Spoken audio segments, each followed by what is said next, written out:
রাজধানীর রাজপথে অবস্থান নিয়েছে আওয়ামী লীগের বিভিন্ন সহযোগী সংগঠন। দলের কেন্দ্রীয় কর্মসূচির অংশ হিসেবে সকাল থেকে নেতাকর্মীরা বিভিন্ন মোড়ে আসতে থাকে।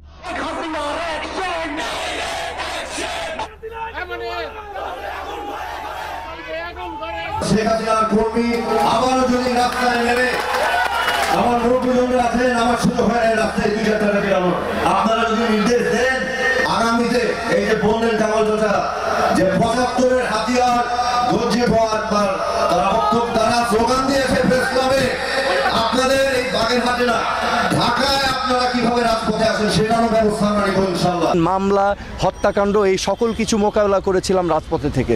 ঠিক সেভাবে আবার যদি প্রয়োজন হয় আমি রাজপথে থাকবো, গণতন্ত্রের জন্য, আওয়ামী লীগের জন্য, বাংলাদেশের জন্য। আচ্ছা শুনে না, দেখতে হবে না। বর্তমান আওয়ামী লীগের ১৬ই ডিসেম্বর সুজিত ওয়াজিদ জয়, শুধু এটাই না, সুজিত ওয়াজিদ জয়ের নিজের মুখের কথা, ১৬ই ডিসেম্বর আওয়ামী লীগ বড় একটি সমাবেশ করবে এই বিজয়ের মাসেই। কেন করবে? কারণ বাংলাদেশে আপনার নির্বাচন হতে যাচ্ছে অতি দ্রুত। সেই নির্বাচনে আপনার অংশগ্রহণ করবে আপনার বিভিন্ন দল। সেটা আপনার নাম্বার 1 বিএনপি আছে, জামায়াত ইসলাম, জামাত শিবির, আবার শুধু এটাই না, সমন্বয়কদের দলও নাকি নির্বাচনে অংশগ্রহণ করবে। এটার জন্যই আওয়ামী লীগের ১৬ই ডিসেম্বরে বড় একটি সমাবেশের ডাক। অন্যদিকে আওয়ামী লীগের যারা নাকি আপনার নেতা কর্মীরা আছে, কিংবা ধরেন একটু আপনারা ছোটখাটো যদি নেতা খেতা থাকে, তাদেরকেও কিংবা তাদের সন্তানাদিদেরকে স্কুলে কিংবা বিভিন্ন প্রতিষ্ঠান থেকে বের করে দিচ্ছে। মূল যে আপনার সমাবেশটা দেওয়ার ডাক, সেটি হচ্ছে আওয়ামী লীগকে নির্বাচনে অংশগ্রহণ করতে না দেওয়া। এটার জন্যই আওয়ামী লীগের এই বড় সমাবেশ হতে যাচ্ছে। আপনি চিন্তা করতে পারেন, এই সমন্বয়কারীরা ফার্স্টে আসলো কোঠানা মেধা নিয়ে, তারপরে তারা নিজেরাই দল গঠন করতেছে, তাই নয় কি?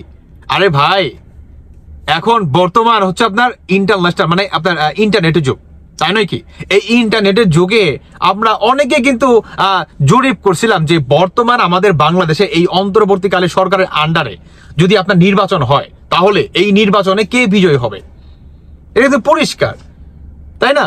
দেখেন, আমি একটা স্ক্রিনে ছবি দেখেছি, দেখেন, এই জরিপটা হচ্ছে আমি করছিলাম। দেখছেন কত পার্সেন্ট ভোট পড়ছে? শুধু এটাই না, এভাবে অনেকেই মনে করেন জরিপ করছে। সেখানে আওয়ামী লীগের ভোট হচ্ছে আপনার 99% থেকে আপনার 80% পর্যন্ত। ভাবতে পারছেন?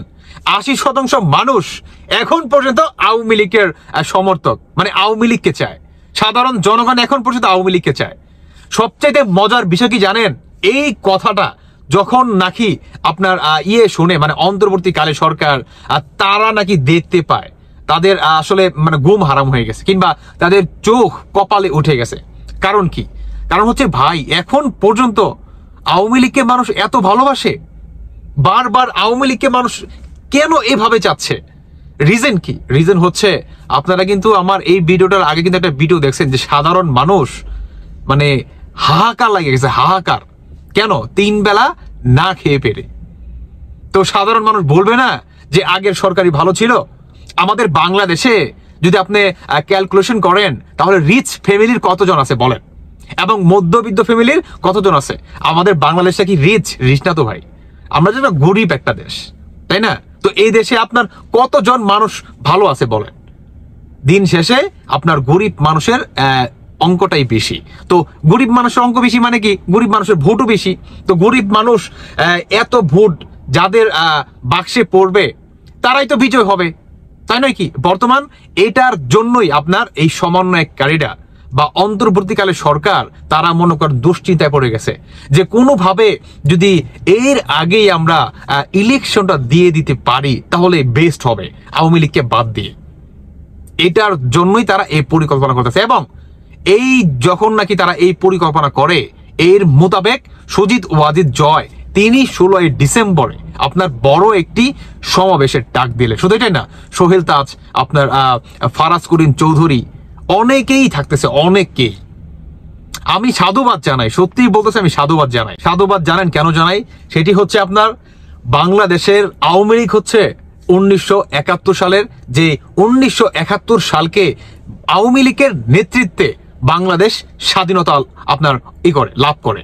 সেই যেই দলটার হাত ধরে নাকি এত বড় একটা বিজয় আমরা লাভ করছি, সেই দলটাকে আপনারা একদম শেষ করে দিতে চান? আপনারা কত বড় স্পর্ধা আপনাদের! মানে আপনাদের আসলে জ্ঞান বুদ্ধি হাঁটুর কতটুকু নিচে নামলে আপনারা এই ধরনের নিষেধাজ্ঞা করতে পারেন? কারণ এটা তো কোনো বাপদাদার প্রপার্টি না রে ভাই।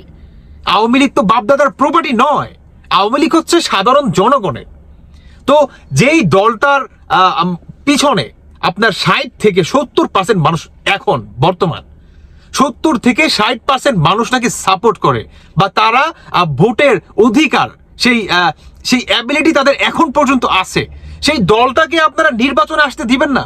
তাহলে আপনার কি মনে হয় বাংলাদেশে কি নির্বাচন হবে? বা নির্বাচন যদি আপনারা দেন, মানলাম আওয়ামী লীগকে বাদ দিয়ে আপনার নির্বাচনটা দিলেন, আলটিমেটলি কি দাঁড়াবে?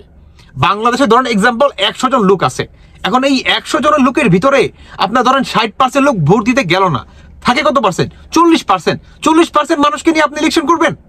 এটা কি আপনার জাতিসংঘে কখনো গ্রহণযোগ্য হবে? হবে না। এতে করে কি হবে? দেশের আরো একটা অরাজকতার সৃষ্টি হবে, আরো হাহাকার নামবে ভাই। দেশটাকে আপনার একটা গৃহ যুদ্ধর দিকে মনে করে ঠেলে নিয়ে যাচ্ছেন। এটা কি আপনার কখনো চিন্তা ভাবনা করছেন বা মাথায় কখনো আনছেন? আনেন নাই। আমি আরেকটা কথা বলি, অনেক বুদ্ধিজীবীরা বলে যে ভাই আপনারা ইউটিউবে জরিপ করেন, ঠিক আছে, কিন্তু আমরা তো জানি যে আপনাদের অডিয়েন্স কারা, সব হচ্ছে আওয়ামী লীগ। আরে ভাই, আমি তো এইটাই আসলে মিন করতে চাচ্ছি, তারা যদি আওয়ামী লীগ হয় তারা কি মানুষ না? ইউটিউবের যে জরিপ হয় এখানে কোনো দুর্নীতি করার অপশন নাই, এখানে আপনি চুল পরিমাণ দুর্নীতি করতে পারবেন না ব্রো। এখানে একদম অথেন্টিক, ক্লিয়ার। শুধু এটাই না, ধরেন তারা ভোট দিল, তাহলে এই ভোটগুলা কি জিন বুথ এসে দিছে? বলেন, আমার প্রশ্ন আপনার কাছে, জিন বুথ কি আইসা এই ভোটগুলা দিছে? কে কারা দিছে? যারা নাকি স্মার্ট পোলাপার, যাদের নাকি এই ইউটিউব সম্পর্কে তারা জ্ঞান রাখে, যাদের নাকি এটা সম্পর্কে আইডিয়া আছে, মোবাইল চালাতে জানে, এবং তাদের কি বলে মানে একটা বোঝার ধারণা আছে যে বর্তমান বাংলাদেশের যে সিচুয়েশন, এই সিচুয়েশনে কোন সরকারকে বাংলাদেশের মানুষ চায়, তারা জেনে বুঝেই এই ভোটগুলা দেয়। বুঝতে পারছেন? তাহলে এই মানুষগুলাকে কি আপনি অস্বীকার করবেন, কিংবা এই মানুষগুলাকে কি আপনি মূর্খ ভাববেন?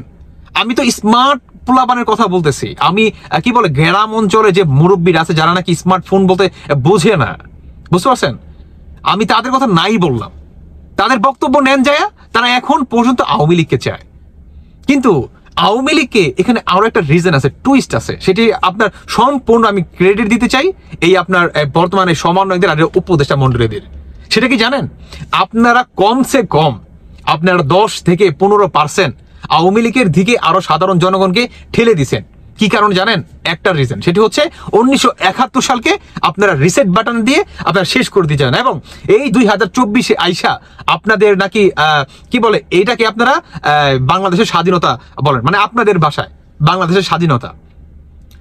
আমার প্রশ্ন, তাহলে লাখ মানে 30 লাখ আপনার মানুষ শহীদ হয়েছে, আর হচ্ছে আপনার লাখো লাখো মা বোনেরা তাদের জীব মানে নিজের ইজ্জত বিসর্জন করে দিছে, ছোট ছোট বাচ্চা মরে পড়ে আসলো, কাক পক্ষী খাইছে, এটাকে আপনারা অস্বীকার করেন। এটার জন্যই বাংলাদেশের সাধারণ জনগণ আওয়ামী লীগকে চায়। আমার প্রশ্ন সমন্বয়কদের এবং উপদেষ্টাদের, সেটি হচ্ছে আপনারা 2024 আইসা বলেন যে স্বাধীনতা। আমার প্রশ্ন আপনার কাছে, তাহলে ভাই মাইন্ড করবেন না কেউ? হ্যাঁ, আমি মানে মাইন্ড করবেন না, মানে বোঝানোর সুবিধার্থে বলতেছি। সেটি হচ্ছে আপনাদের মা বোনের ইজ্জত কি কেউ কেড়ে নিছে এই আন্দোলনে আওয়ামী লীগের কর্মীরা? আমার প্রশ্ন আপনার কাছে, কারণ আপনারা তো স্বাধীনতা বলেন, তার মানে কি আওয়ামী লীগের যারা নাকি কর্মী তারা হচ্ছে রাজাকার, আর আপনারা হচ্ছে বাংলাদেশি। তারা আপনাদের গলায় পাড়া দিয়ে, ভোটের পাড়া দিয়ে আপনাদেরকে দমিয়ে রাখার চেষ্টা করছে, এবং আপনারা এটাকে স্বাধীনতা বলেন। এটার জন্যই 1971 সালকে আপনারা রিসেট বাটন মারতে চান। তাহলে আমার প্রশ্ন, আওয়ামী লীগের কর্মীরা আপনাদের মা বোনদের ঘরে থেকে তুলে নিয়ে কি তাদের ইজ্জত কি শেষ করে দিছে? তাদের সাথে কি মানে যাতা করে দিছে? আমার প্রশ্ন আপনার কাছে, বলেন করে নাই তো? করছে কি? আপনার বোন কিংবা আপনার মা কি ইজ্জত হারাইছে? তাহলে আপনি কিভাবে স্বাধীনতা বলেন? এই স্বাধীনতা যে আপনারা বলেন 1971 সালকে আপনারা অপমান করেন। বুঝতে পারছেন? যে লাখো লাখো আপনার 30 লক্ষ মানুষ মানে এভাবে বুকটা পেতে দিছে নিজের দেশের জন্য, গুলি খাইতে তিনি দ্বিধাবোধ করে নাই, গুলি খেতে তিনি দ্বিধাবোধ করে নাই। শুধু এটাই না, লাখো লাখো মা বোনেরা তাদের যৌবন ইজ্জত বিসর্জন করে দিছে নিজের দেশের জন্য, এই কুলাঙ্গারদের জন্য দেয় নাই, যারা নাকি বর্তমান 1971 সালকে রিসেট বাটন টিপ দিয়ে এই 24-এ আইসা এটাকে বলে তারা স্বাধীনতা। যে স্বাধীনতার নামে নাকি পুরাটাই তাদের মনে করেন বাটপাড়ি এবং মনে করেন ছেঁচড়ামি। মানে মিথ্যেদা ভরা গুজবদা ভরা। শুরু থেকেই গুজব, শুরু থেকে আসলো কোঠানা মেধা, সেখান থেকে বর্তমান এই সমন্বয়কারীরা কি বললো যে আমরা সরকার গঠন করতে চাই। আপনি ভাবতে পারেন তাদের আসলে লুপ কোথায় গেছে? আরে এই কি বলে এই আপনার নাম কি ওর, আসিফ মাহমুদ, উনি হচ্ছে মেসে থাকতো, বুঝতে পারছেন, সিঙ্গারা পুরি খেয়ে থাকতো। সরি আসলে কি মাইন্ড করবেন, আমি বোঝানোর সুবিধাতে বলতেছি, সিঙ্গারা পুরি খায় দিন কাটাইতো। এখন উনি সরকার হয়ে গেছে, ফালদা সরকার হয়ে গেছে, ইভেন কোটি কোটি টাকা হাত দিয়ে নাড়তেছে, সরকারি গাড়ি বাড়ি এবং সরকারে যে একটা আপনার কি বলে বিলাস বাবুল যে একটা মনে করেন সুযোগ সুবিধা পাচ্ছে, এটাকে তারা বর্তমান মানে কি বলে হারাতে চাচ্ছে না। এটার জন্যই তারা সরকার গঠন করতে চায়। আপনি বুঝতে পারেন দেশটা কোথায় যাচ্ছে? শোনেন, আওয়ামী লীগের যারা নাকি সাধারণ কর্মীরা আছে, আমি আপনাদেরকে একটা কথা বলি, যারা নাকি আওয়ামী লীগের কর্মীরা আছেন, আপনারা সমন্বয়কদের এবং উপদেষ্টাদের একটা ক্রেডিট দিয়ে দিন। কারণ এরা যে 1971 সালকে মনে করেন আপনার করে মানে ঘৃণা করে এবং অপমান করে, অপদস্থ করে, এদের কারণে বিশ্বাস করেন আপনার 15 থেকে 10% মানুষ আওয়ামী লীগকে আরো বেশি ভালোবাসতে শুরু করছে। বিশ্বাস করেন আওয়ামী লীগকে আরো বেশি ভালোবাসতে শুরু করছে। এটার জন্যই নির্বাচন দিতে চায় এবং আওয়ামী লীগকে বহিষ্কার করে। আর যখন নাকি এটার গুঞ্জন আসে, ঠিক তখনই সুজিত ওয়াজিদ জয়, আপনার সোহেল তাজ এবং আপনার কি বলে ফারাজ করিম চৌধুরী, ওনারা 16 ডিসেম্বর একটি শান্তিপূর্ণ আপনার সমাবেশ করার ডাক দিয়েছে। এখন দেখা যাক যে 16 ডিসেম্বর সেই শান্তিপূর্ণ সমাবেশটি হয় কিনা। দর্শক বন্ধুরা, বাকিটা আপনাদের ব্যক্তিগত মতামত অবশ্যই জানিয়ে যাবেন। ধন্যবাদ সবাইকে। আল্লাহ হাফেজ, আসসালামু আলাইকুম।